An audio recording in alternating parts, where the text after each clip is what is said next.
Hello, hello. I am Francesca, and this is The Weird is Sacred. This is a space for honest conversations about knowing yourself, questioning absolutely everything that you've been taught. About creating, evolving, and building a life that actually feels yours.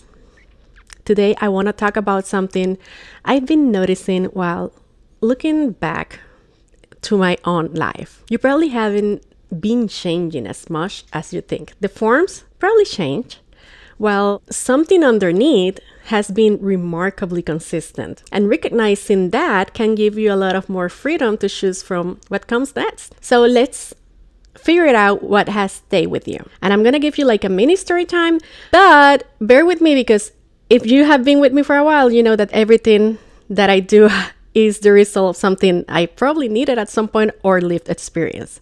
So for years, I let myself evolve. I created different things. I had different businesses and I thought different things. I've been interested in a lot of things that I later put down, and then I returned to some things that I thought I left behind. Writing is one of those.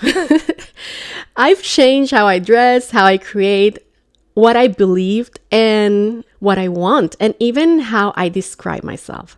So I had never really thought about it as constantly changing who I am. I always have seen it as an evolution, as part of it, right? So I let my intuition guide me through all those moments. Those times. Something interests me, so I'll go explore it. Something stopped fitting, I pay attention. And if something calls me back years later, I will pay attention to that too. There have been entire periods of my life that I've allowed to end because I knew I had gotten what I need from them. Paper in Bloom was one of those. Working with paper, recycled materials, flowers, and everything I created during that time was an integral period of my life. And it led somewhere. It helped me connect more deeply with nature. It made me start gardening, and I started learning more, and I started paying attention to processes I hadn't necessarily paid attention before. I watched what happened when I planted something and gave it what it needed, the seeds, the roots, the plant finding its way up, the flowers, the bees and butterflies showing up, and eventually, the fruit. At one point, I had 3 arcs covered in passion fruit vines, and I remember watching those vines climb almost effortlessly, finding their way around the arches, blooming, feeding the bees and butterflies, and eventually feeding my family too. That relationship with nature influenced other things I created. It influenced how I thought about materials and waste. It even led me to create a refill station. One thing kept leading to another, and none of that required me to stay exactly where I was. I could appreciate what that period gave me and still let the form change. And that's what evolution had looked like for me over and over again. I created different things. I thought different things. I've explored different interests. I put things down, I picked things back up. And when you look at life like that from the outside, it can look like, can you just pick a lane? Can you just decide? But recently, I've been looking backwards a lot, actually. I even talked to some friends about it. I've been going through some old work, old projects, things that I made, things that I thought, things that I written, things that I did that I didn't even remember, honestly. And instead of looking at what changed, I start noticing what didn't. And that, it's gonna flip absolutely everything. Because suddenly I had evidence, not just a random thought, not something that I thought happened.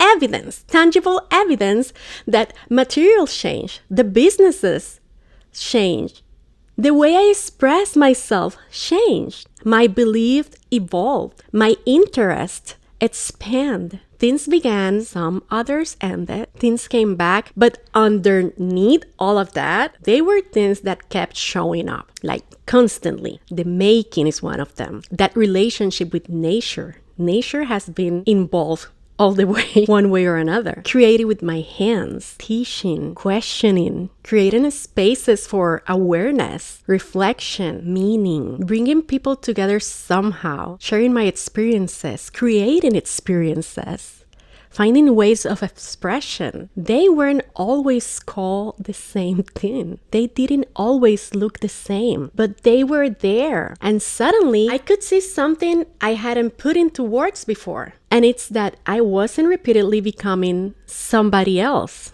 I was finding different ways of being me. Now, what happened if you look at it in another way? And I want you to look at your life for a second. You might have changed careers. Your aesthetic might not look the same like 10 years ago. You probably changed some of your beliefs. You might have left relationships, communities, or places that once mattered deeply for you. Something you desperately wanted once, but you're not interested anymore. You might have picked something back up after years of thinking that you were done with it. And it's so easy to look at all of that and ask, why can't I just stick to one thing? Why do I keep changing? Why I can't just figure myself out? But instead of that, why don't you try to reframe it?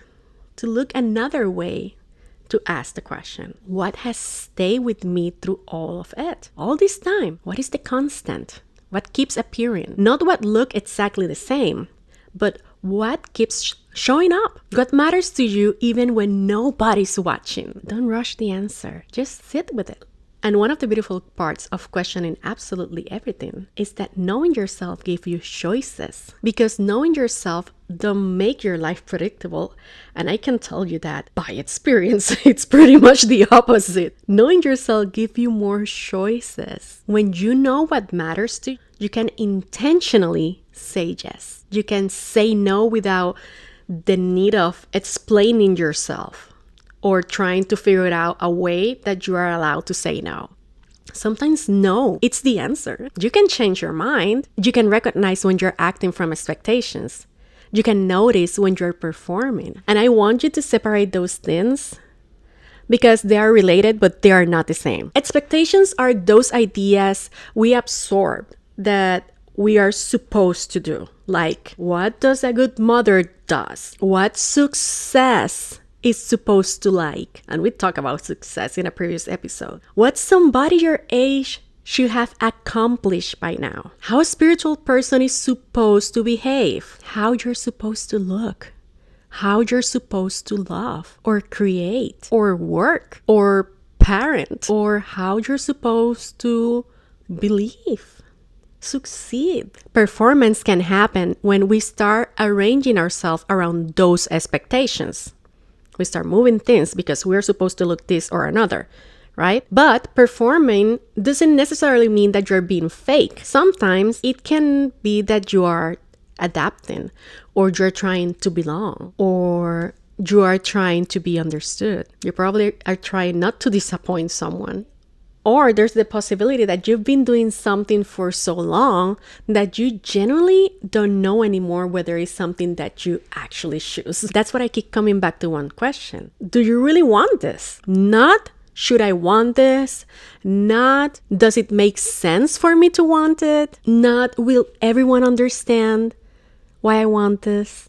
Not, is this what somebody like me is supposed to want? I want you to strip all that for a moment and ask yourself, do you want it?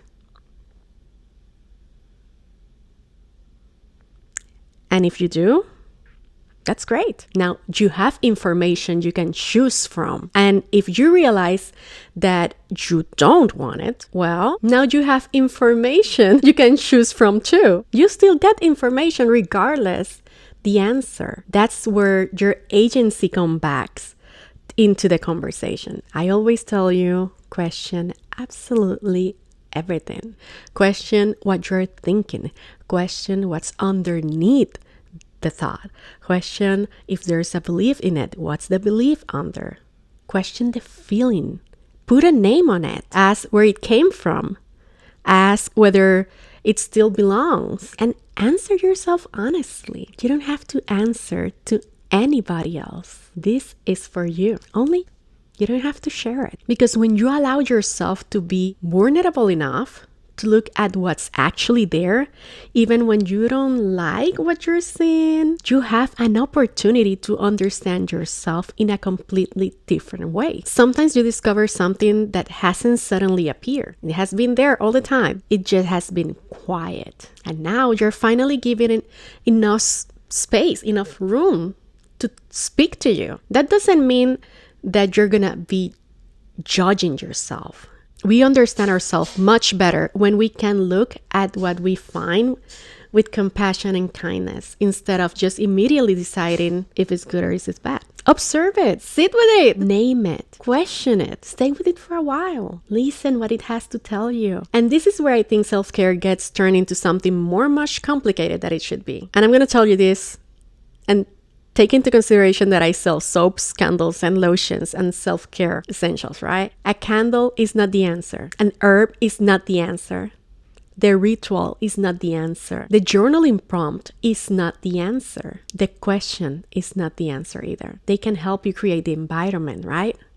But the answer comes from what happens when you consciously choose to pause and stay with yourself long enough to actually hear what comes up. That's what all of these things can help you create. They can help you create the space, the moment, something to anchor your attention long enough for you to stop running away from the conversation. And I'm not telling you to disappear in a 3-day silent retreat. That's not what I'm saying. Sometimes 10 honest minutes is enough. Other days, it might be writing 3 pages of absolutely nonsense until one sentence or one word make you go like, oh, there it is. Wait, what is this? Sometimes I talk to myself. Sometimes I write. Sometimes I dance around the house. Sometimes I light a candle. Sometimes I sing. Sometimes I create something beautiful just because I want to create it. Not because I'm going to sell it. Not because I'm going to post it. Not because I need to figure it out how to make it useful. Remember how I told you that things kept coming back?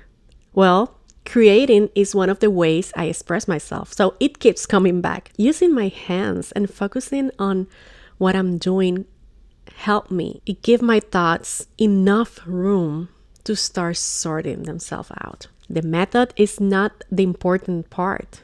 The important part is that you stop abandoning the conversation with yourself every time it becomes uncomfortable, inconvenient, or unclear. And that's why the pause matters so much to me, because the pause is not empty. It's not doing nothing. It's where choice becomes possible. It's when you notice something. It's when you become aware of what's actually happening. You question it. You start understanding yourself a little better. You begin recognizing what fits and what doesn't. And that, my friend, that's discernment. Then you choose and you keep doing the same process again and again and again, because this is not something that you do once and you graduate from. Those choices repeated over time begin shaping a life that actually feels yours. Not a perfect life, because what is a perfect life, right? How can one answer define a perfect life when my values might be completely different from the person 2 houses down the street? Fulfillment is not gonna look the same for all of us. And a fulfilling life is not a life without struggle. It's not a life where you are constantly peaceful, and it's not a life where you never question anything. It's not reaching some magical point where you finally have yourself completely figured out. You're going to keep evolving. That's part of being alive. Knowing yourself is not supposed to prevent that. Knowing yourself gives you the roots strong enough to keep evolving without abandoning yourself every time a new version of you comes in. And I'm going to tell you something. Sometimes one single question opens something much bigger than you expect. You ask yourself something simple and then suddenly you realize there's something else here. And you don't always know what to do with what comes up. And that's actually part of why I created What's Getting in the Way, which is a self-paced guided reflection experience designed to help you pause, look honestly at what has been getting in the way of your relationship with yourself. and make it more intentional choices about what you want to keep carrying forward. But I'm not giving you the answers because that's not the point. I'm helping you create the space, offering the questions and guiding you through the reflection, but your answers are yours. So if today's conversation opens something and you want to explore it a little bit deeper, I'm gonna leave what's getting in the way in the episode notes, okay?